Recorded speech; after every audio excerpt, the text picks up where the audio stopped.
Hey everyone, I want you to come in and give this a listen. We're going to talk about fear and how entrepreneurs are either stuck and paralyzed by fear or how to overcome it to live your dreams. Come on and give it a listen.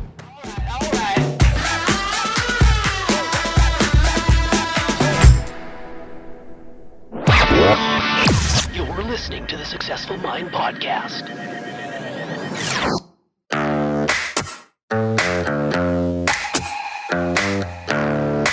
Successful people learn how to make their minds work for them. We are Life is Now, and this is the Successful Mind Podcast.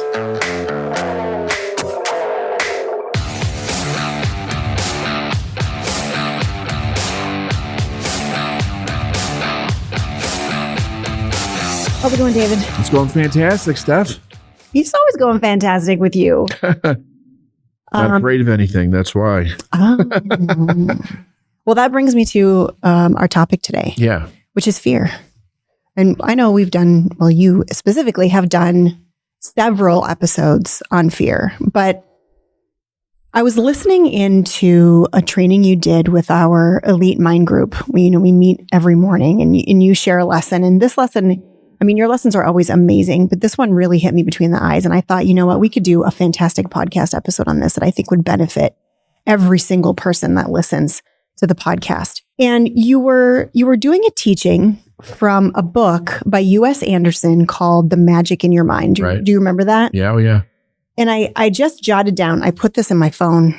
I jotted down a quote that you said, and I don't think this is a quote from U.S. Anderson. I think this was you said this in the teaching. Okay. You said, fear can't exist if your ego mind is not present. When you stop focusing on what will happen if you lose, there is nothing left but to win. There's real freedom there. Yeah, absolutely. And I think it was I'm going to read it again. Okay. I really do it. So here it goes again, guys. Fear can't exist if your ego mind is not present. When you stop focusing on what will happen if you lose, there is nothing left but to win. There is a freedom there. So yes, there is.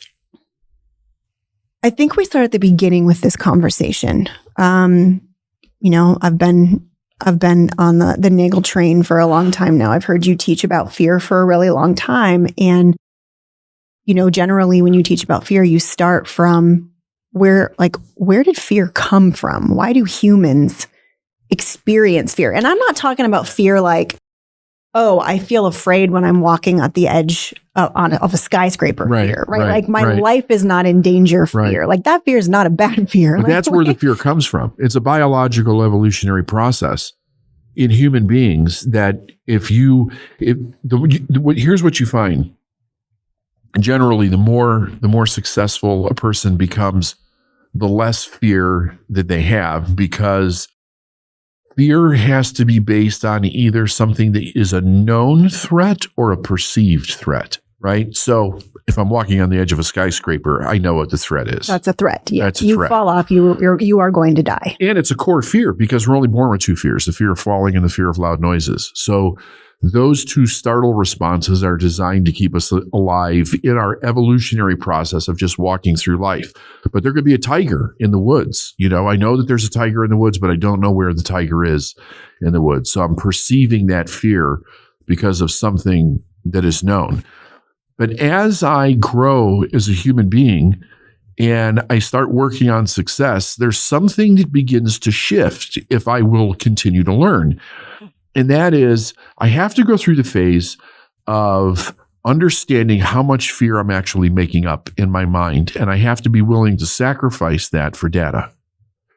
Because data removes fear. Data gives me information that I don't know so that I'm not perceiving something out of ignorance and then reacting to that poorly or emotionally and making decisions based on something that is, it's purely made up in my mind, right?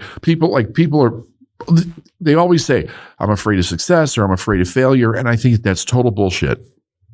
Nobody's afraid of success or failure. There are fears there, but it's not of those things, because we go through every day, every human being has some successes and some failures. if they really were afraid of those things, they would not be able to even move. They would be paralyzed on the couch of life, and they would be totally stuck there. I think what it is that subsequently, as we grow up, we go from childhood into adulthood, we develop all different kinds of fears based on the emotional fears that others have, and we absorb them. Right? We don't even need to experience them, and we absorb them, right? If you're living with a person, you're a child, and this person's in constant fear about something that's irrational, and they keep projecting that fear into that child, the kid's either going to totally reject it or they're going to start absorbing it, and they'll be afraid of the same thing as the mom and dad are, but they've never actually experienced anything that would cause them to make that fear real. So it becomes a perceived fear. Now, if you take that same kid, and that kid starts going, I want to live a different life. I want to have more success in different areas of my life. I don't want to grow up and be like my mom and dad. And they start working on themselves. They have to, in order for them to move forward, they have to figure out a way. How do I work through this fear? And there's a ton of different ways to do it, right? And it's been written about. It's written about from the religious texts, all the self-help stuff, all different kinds of ways to do it. But basically, what you're doing is you end up making a decision like, oh, okay, I have to do this afraid because the fear is not going to go away until I show myself that I can have a different experience, right? So this evolutionary thing's not taking over, hijacking, my brain. It was however it happened that it became designed to be part of the evolutionary process. The interesting thing about it is that most people view fear as negative, and it's not a negative thing. It's an alert system that is highly evolved in human beings to tell them, hey, pay attention. Something might be wrong here that could hurt you or kill you, possibly. Mm-hmm. But then the idea was that we were supposed to use our intellect to sort out whatever the problem was, not have the emotional response, which is fight, flight, or freeze from the fear, and just do that. That happens, once in a while when you are actually in some kind of danger. You're in a new situation you don't know. You're actually out in an area where there could be a tiger in the woods. You're in a really bad neighborhood. Your car broke down. Like there's real realities to certain fears that cause you to have a heightened sense of awareness. But that was never designed for us to actually work through growth. It is a base survival level that fear is operating at. And if we're going to grow, we have to move out of the survival level and into the level of the intellect, really challenging ourselves on how we think. All of your intellectual factors don't operate from fear. They're all creative in nature, and they're designed to move a person forward. But if you don't know that, you'll argue with yourself constantly. Like you'll be back and forth between fear and desire, and people they don't make the kind of progress that they really could if they actually understood what was going on and how to manage their fear. Because I find that if you understand, okay, what is fear and what is it actually telling me? So I have a more concrete understanding of fear. Okay, it's an alert system. It's telling me to be aware of something. It could be a possibility, maybe not. But then, the idea is I need to think through what it is that I'm doing to determine if there is any risk there whatsoever. And then I need to make decisions based off the data, not an emotional fear, because that's not the situation that I'm in when I'm working on being successful. I think that's where most business owners get tripped up. I think so too. The emotional feeling of fear, right? They feel the emotional feeling of fear, and it causes them to take steps backward. It causes them to move away from the thing that they know they need to do to move their business forward. Right? Yeah. So they're thinking about making a hire, right? Or actually, let's do this. They're thinking about having a difficult conversation with an employee, right? They feel fear in their body because they're thinking this is going to create conflict. Someone's going to be mad at me. It might affect the rest of my business. So all of the excuses come raining in. But the first thing they experience is the fear in their body of having this conversation, which then causes them to create all kinds of excuses to not have the conversation that they intellectually, they consciously know they need to have. Right. They make the consequence of the fear more real in their mind by doing that. They make the consequence of the fear more real in their mind by doing that. Like that is Like the excuses make the consequences real, Yep. which then heightens the fear you feel in your body. Right. So we'll be having conversations with our clients, and it'll be very clear what they need to do. They'll be in conscious agreement of what they need to do. And then they'll say something like, well, I just really need to think about this. Yeah. Or I just need time here's a good one. I just need time to process this. And what they're saying is, I need to figure out what to do with this fear I'm feeling inside me so that I can do this thing that I know that I need to do. And the problem is that you can't think yourself out of fear. No, they're going back into the fight, flight, or freeze and allowing that they're thinking from that place. So they're making decisions from the rudiment of what fear was actually designed to do, instead of thinking, how do I move through this? Right. They're hijacked. Their nervous system's totally hijacked. Like those of you listening to the podcast, think of how many times you have felt fear in your body because of business decisions that you've needed to make. Maybe it's you need to shoot a video. Maybe it's you need to do a Facebook Live. Maybe it's you need to hire someone. You need to fire someone. You need to contact a vendor. You need to negotiate terms. You need to deal with an angry client. Just sit and think about for a moment how many times you feel fear in your body, and then really take a long look at how do you respond to that? Do you just step through it, or do you actually procrastinate, put it aside, put it on your calendar for a date later in the future sometime? Go into avoidance. Go into avoidance when you know that it's something that you need to do right now. I think this quote, I'm going to pull it up again here, that we started this with, fear can't exist if your ego mind is not present. When you stop focusing on what will happen if you lose, there is nothing left but to win. Right. So maybe I should explain what the ego mind Yes, is. do that. So the ego is an interesting thing. It is a sense of self, but it's a constructed sense of self.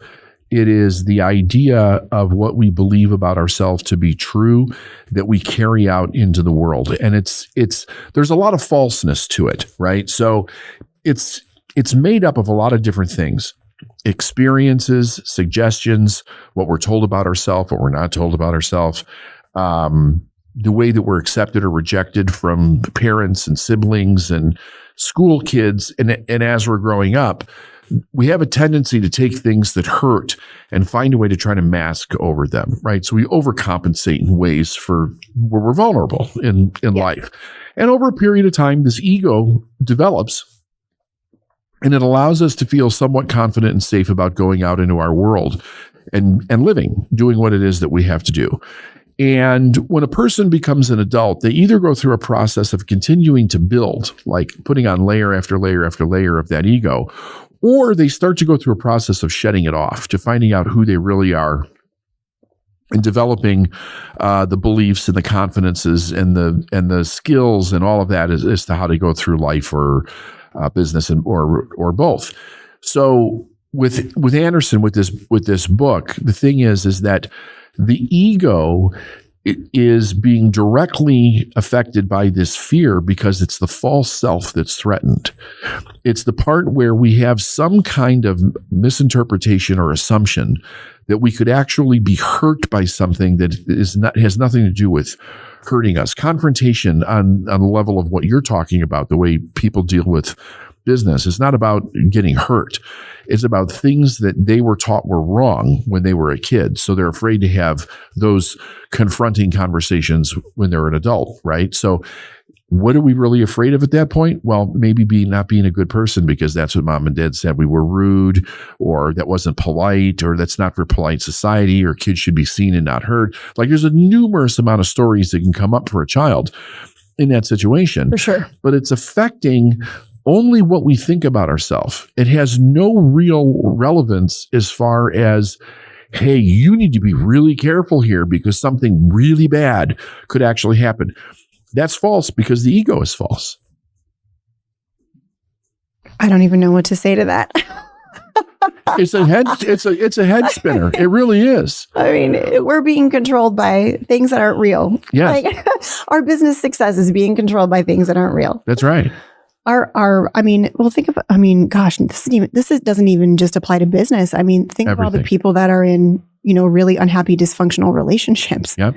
It's used everywhere. It's used to manipulate people. It's used in advertising. It's used in marketing. It's used in political advantage. People play off of the insecurities of others. And if the whole idea is if you keep people in the dark, they're not aware of their insecurities. So they react to whatever the threat is because they don't actually know who they are. See, the idea of, and I think this is where it starts, Steph. Responsibility is a really unique idea when it comes to a human being, because if a person is willing to be responsible for themselves, they may not like what they're looking at, but that won't last long, because once they realize that with the thing that they don't like is usually a persona that they took on themselves in a moment of ignorance in their life, they can now get to the truth of who they really are, which is empowered, right? When a person is in fear or they're in victimization, they're blaming, they're projecting, they're moving the thing that scares the hell out of them onto another person or a thing. Therefore, they cannot accept responsibility and take their power back in order to change.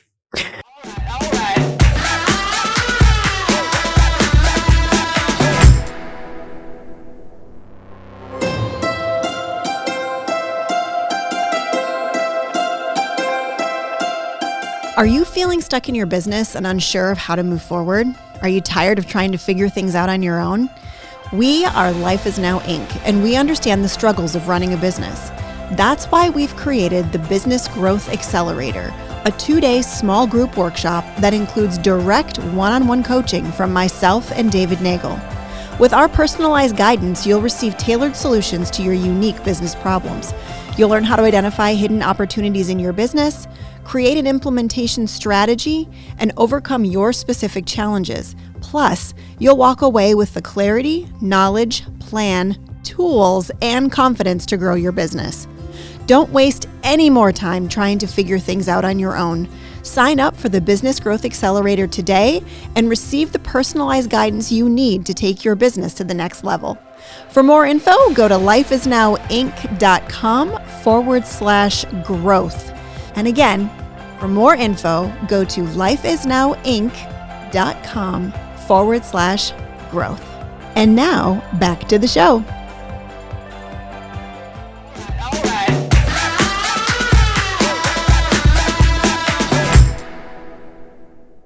So let's play this out. Okay. Right? So, there are real ramifications of decisions in business. Oh, sure. Right? There are consequences to decisions and actions in business, right? Well, in everything. In everything.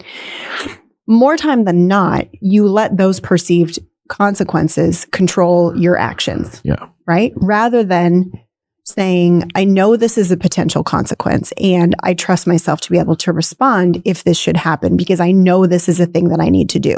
Right. Yes? Right. Well, yes. So the way that you perceive the consequence means everything, because you've got to ask yourself, is that actually true?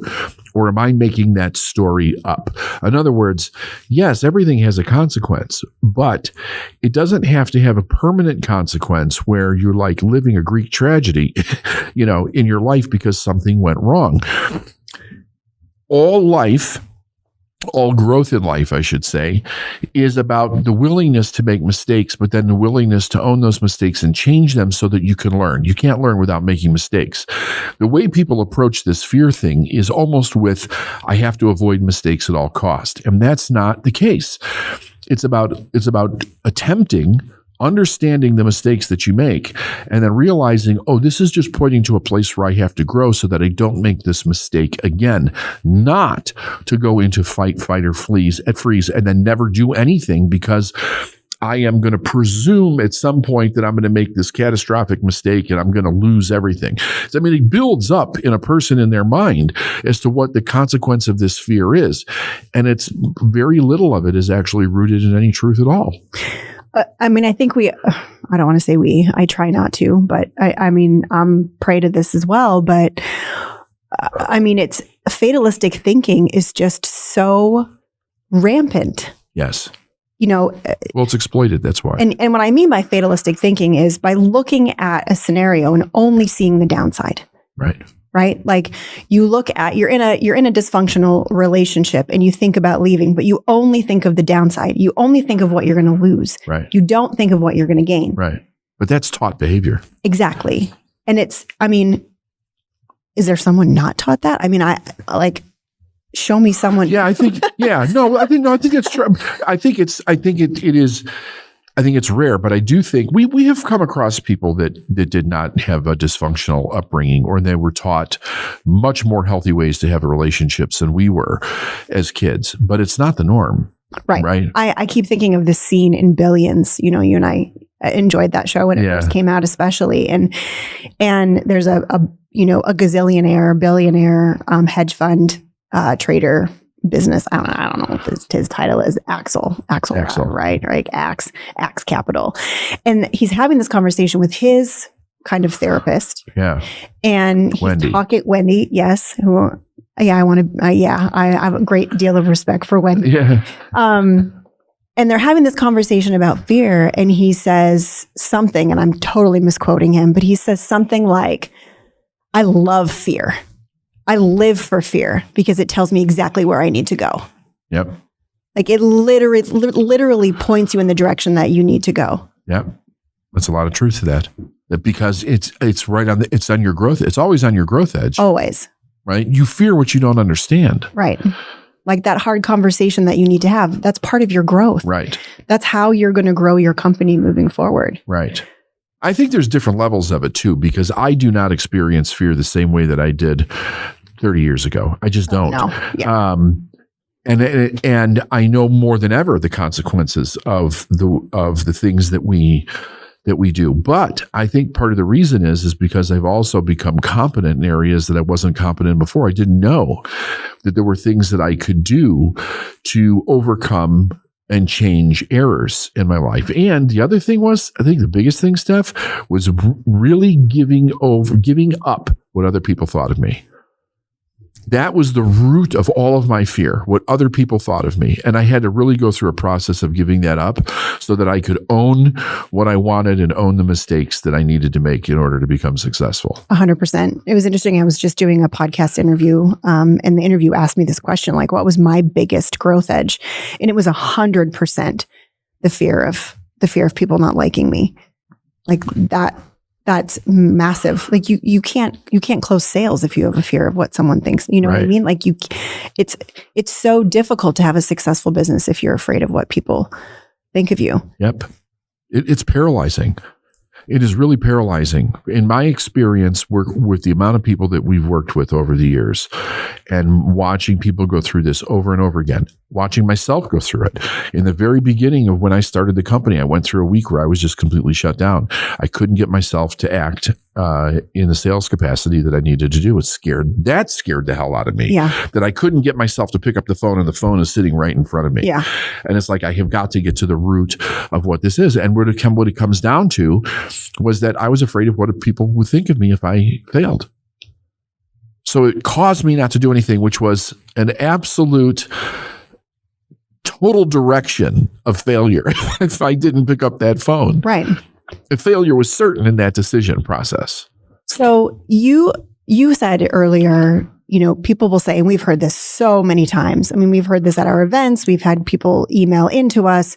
I think I have a failure. I have a fear of failure, or I have a fear of success. And really, are you saying that what they fear is other people seeing them fail? Yes.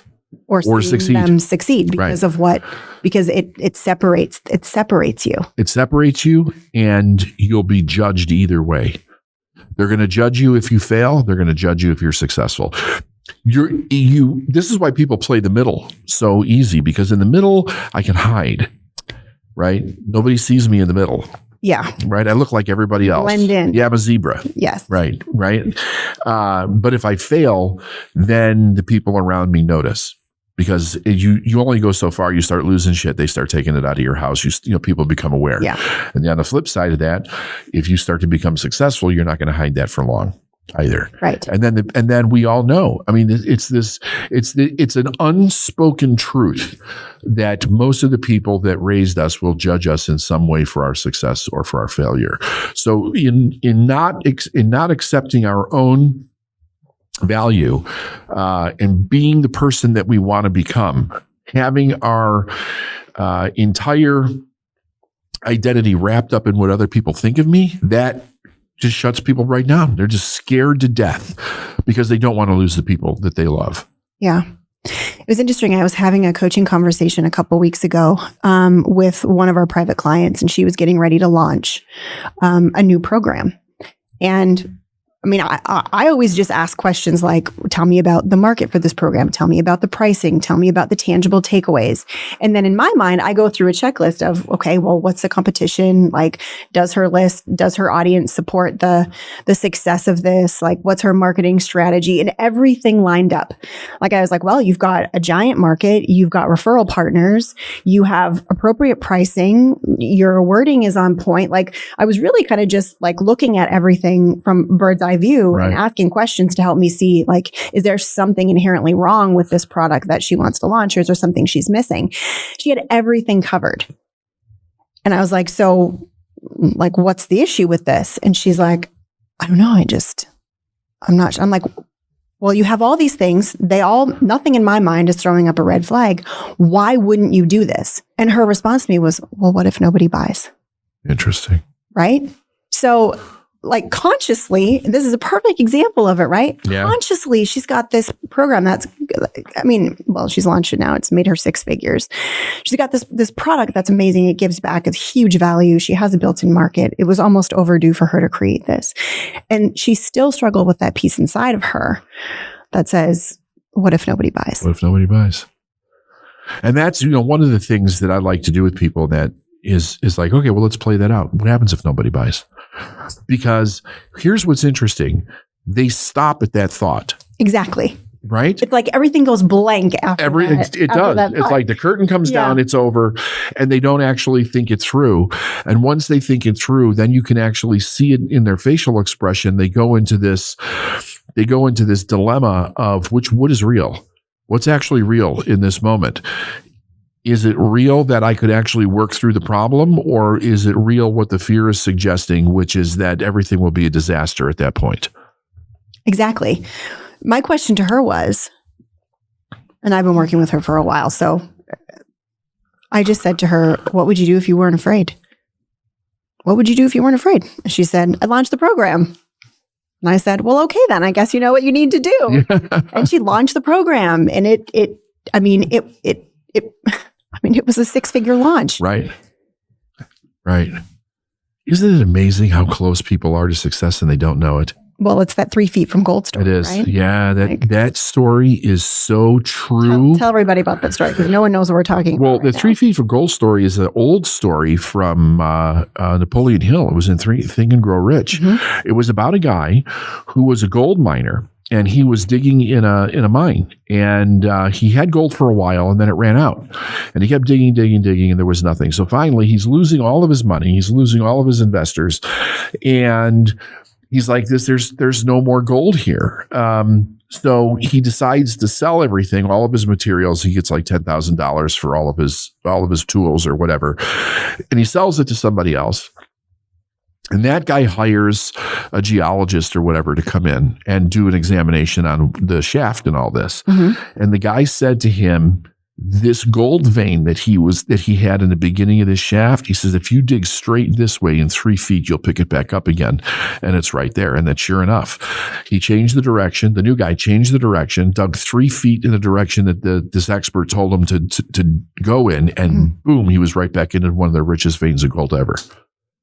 I love that story. Right? 3 feet away from either complete disaster, I give up. I mean, it's also, look, if you think about the story, there's so many levels to that story because it's a complete loss of hope on the guy who had this amazing desire to go and find gold, to live this dream that he had. And then he got disillusioned by the results and didn't realize that he had made decisions that made him off course.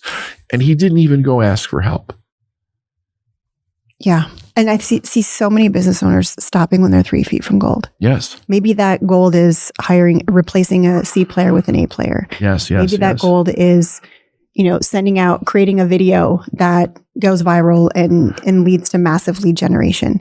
Maybe that gold is hiring a executive assistant that takes 10 hours a week off your plate so that you can see an opportunity that's been around you for years, right, to increase your business. I mean, I think that gold is around every single one of us. And if you're listening to this podcast, I really want to ask that question. Like, are you stopping 3 feet from gold? Like, take a look at what you're resisting because of fear. Right.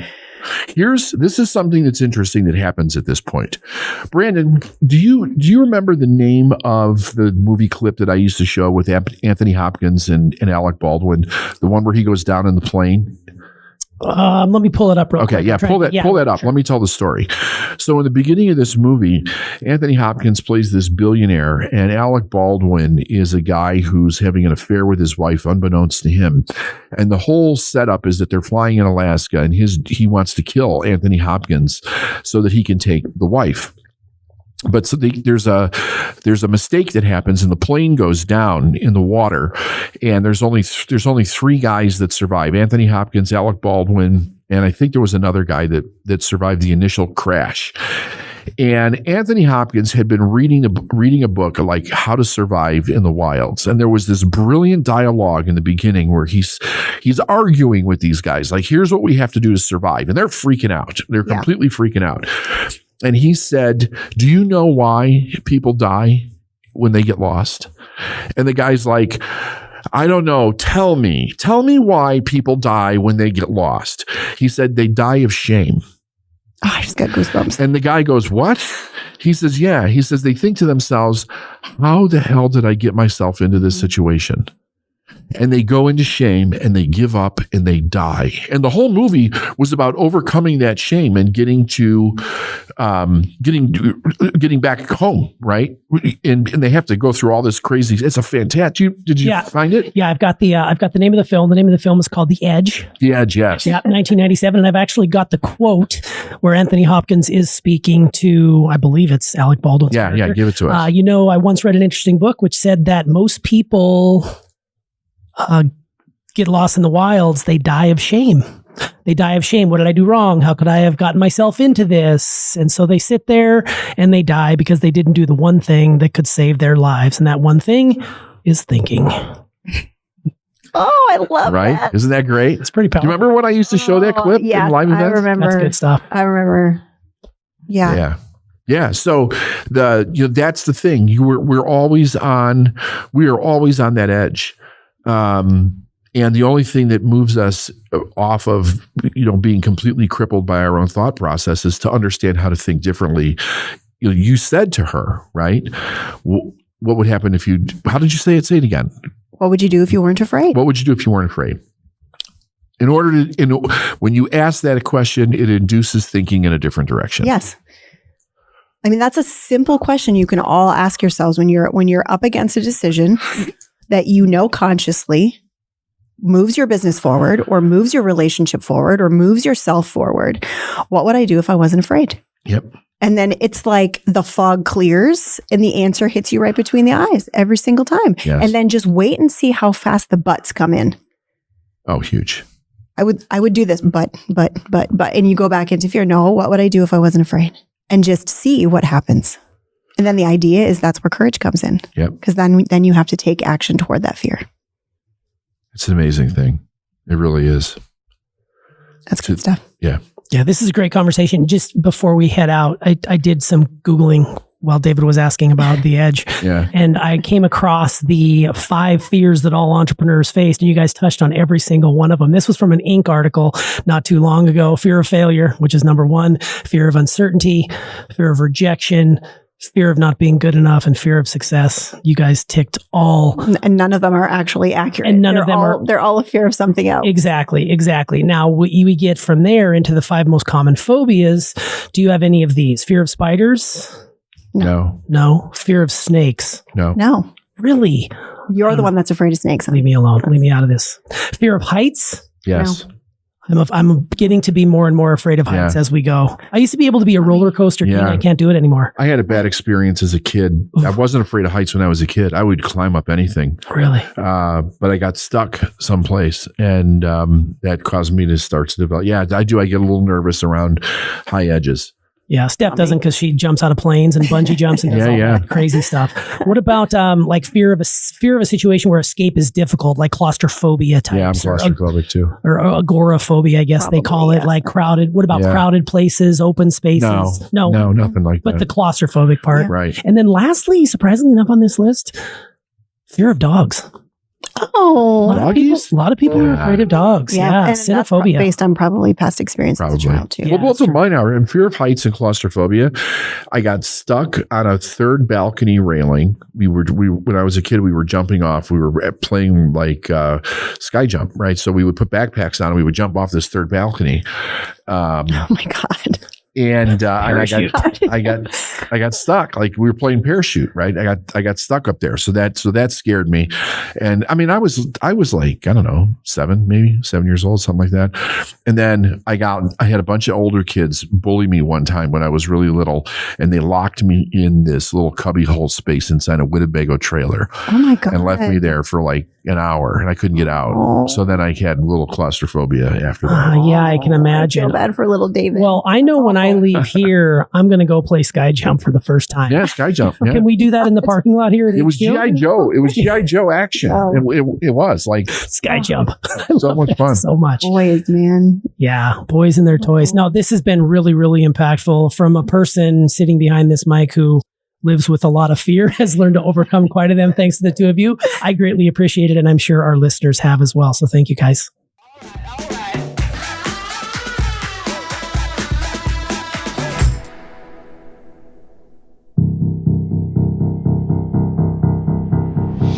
Hey, everybody. Thanks for listening to this episode of the Successful Mind podcast, where David and I took a deep dive, not off of a tall balcony, into fear, how it shows up in your business, and what you can do about it. Give us some comments, give us some feedback, and let me know. Ask yourself that when you're on that precipice of moving forward through fear, and you ask yourself, what would I do if I wasn't afraid? How does that change for you? Let us know. We'll see you on the next Successful Mind podcast.